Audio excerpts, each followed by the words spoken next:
100% Seine-et-Marne, plongé au cœur d'un territoire en mouvement avec le département de Seine-et-Marne.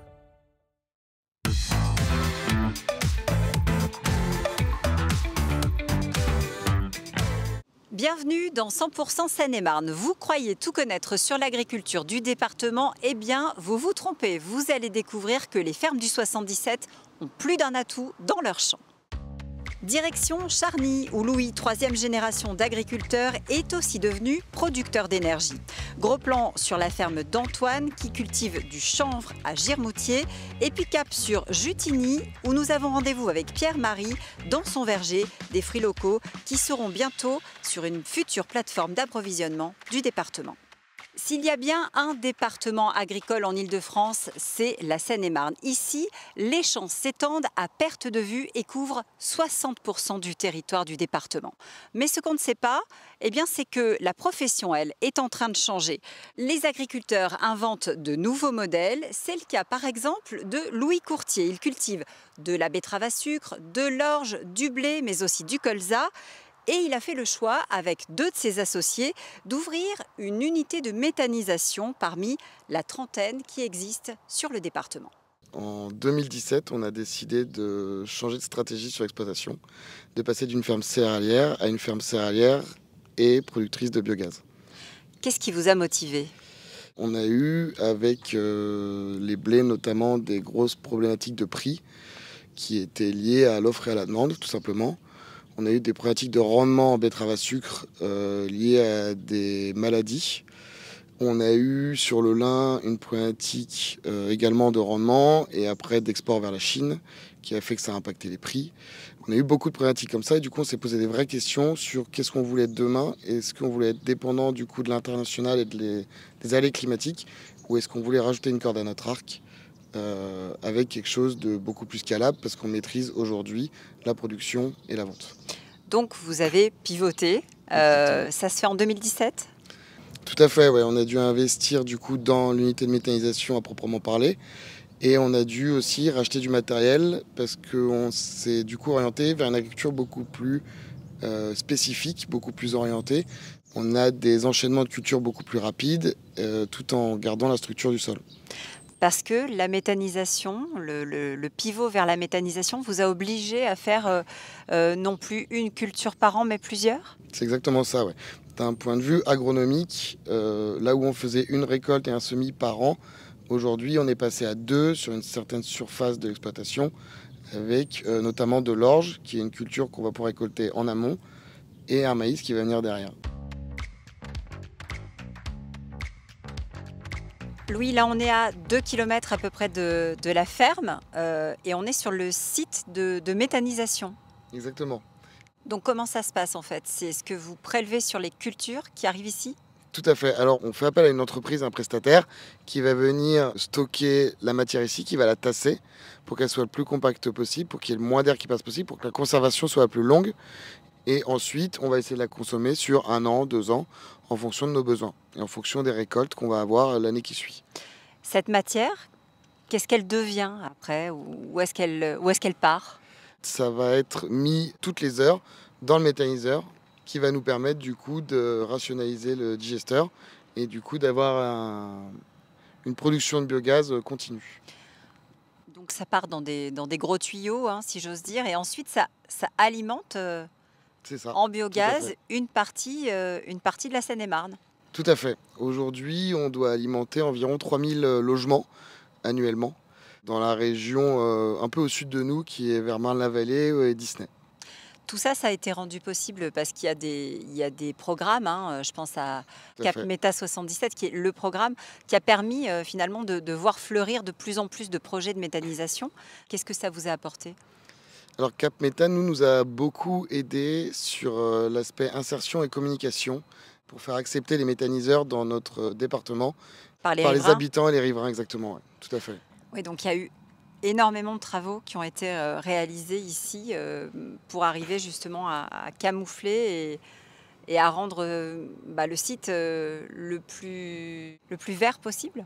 Tout à fait, moi j'aurais dit le plus intégré parce qu'on a décidé du coup d'enterrer le méthaniseur D'un point de vue opérationnel, parce que c'est plus facile, mais aussi d'un point de vue visuel, on a choisi de mettre des toits gris qui permettent de camoufler un peu avec le ciel la méthanisation.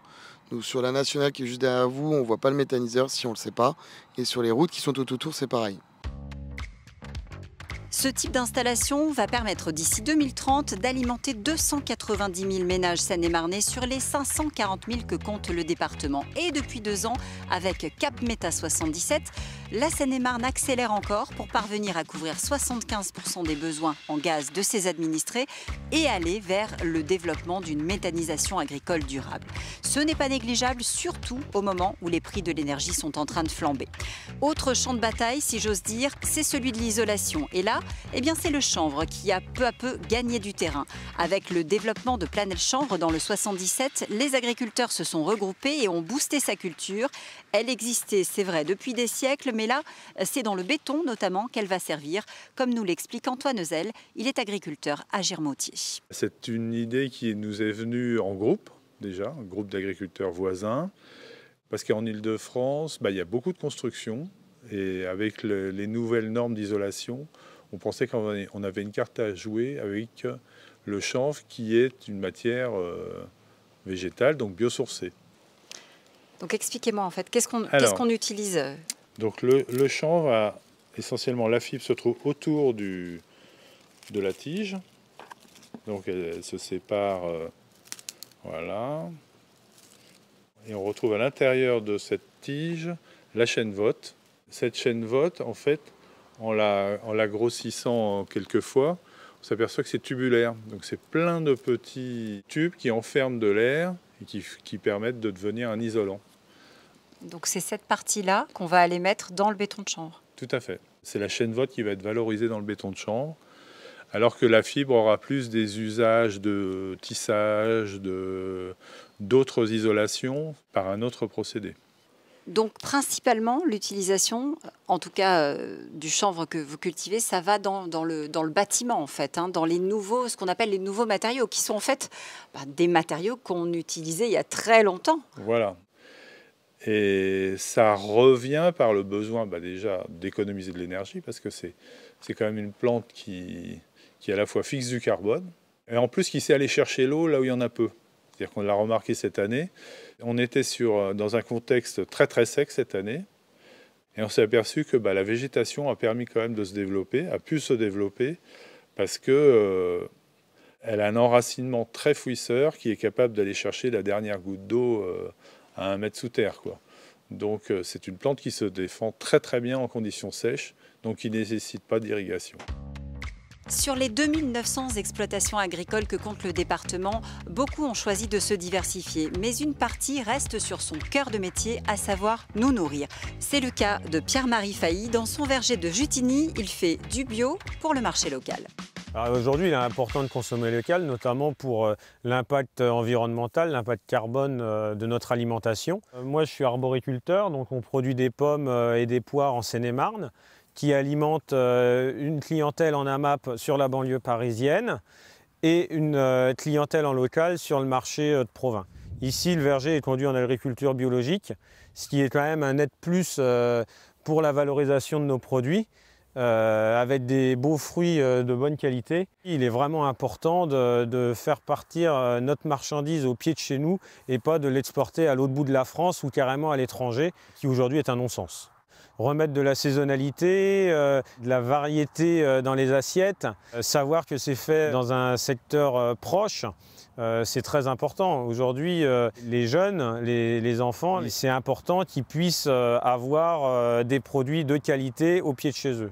Faire vivre les agriculteurs, soutenir l'économie locale et alimenter aussi les cantines de la région avec des produits seine-et-marnais, c'est l'ambition du département qui travaille à la mise en place d'une plateforme d'approvisionnement en circuit court. Elle sera bientôt prête pour 2024, comme l'explique Olivier Lavenca. Il est en charge du projet au département. Le manger local n'a pas beaucoup de sens si on ne réfléchit pas avant au produire local et au transformer local. C'est l'ambition que nous portons depuis quelques années avec la région Île-de-France, avec la Chambre d'agriculture d'Île-de-France, de créer une plateforme d'approvisionnement à la fois des collèges de Seine-et-Marne, des 130 collèges de Seine-et-Marne et des lycées de l'ensemble de l'Est francilien. Quand je dis l'Est francilien, c'est évidemment la Seine-et-Marne, mais également la Seine-Saint-Denis et le Val-de-Marne. C'est plus de 15 millions de repas avec des produits locaux, des produits de proximité, des produits bio, donc produits en Île-de-France principalement, dans 3 directions, les fruits évidemment, les légumes et la volaille, dès lors qu'on a pour ambition de créer une vraie filière avicole francilienne qui aujourd'hui émerge et qui a besoin d'être confortée. Pourquoi nous faisons ça? Pour une raison assez simple, c'est que ça va nous permettre d'alimenter évidemment les collèges et les lycées, donc les cantines, de manger local, d'avoir des produits tracés, donc travailler sur la traçabilité, travailler aussi sur la saisonnalité des produits, travailler sur l'éducation au goût de nos collégiens et nos lycéens. Et puis ça va nous permettre aussi, et c'est l'ambition la plus importante peut-être, c'est de transformer ces produits localement en créant un vrai outil industriel de transformation, de conditionnement de ces produits, de créer de l'emploi, une 60aine d'emplois, et de créer donc de la valeur ajoutée locale. Nous, on reste en terre agricole, ici, au Chemin des Charmes, et on vous donne rendez-vous dès le mois prochain pour voir comment la Seine-et-Marne vient en aide aux aidants. «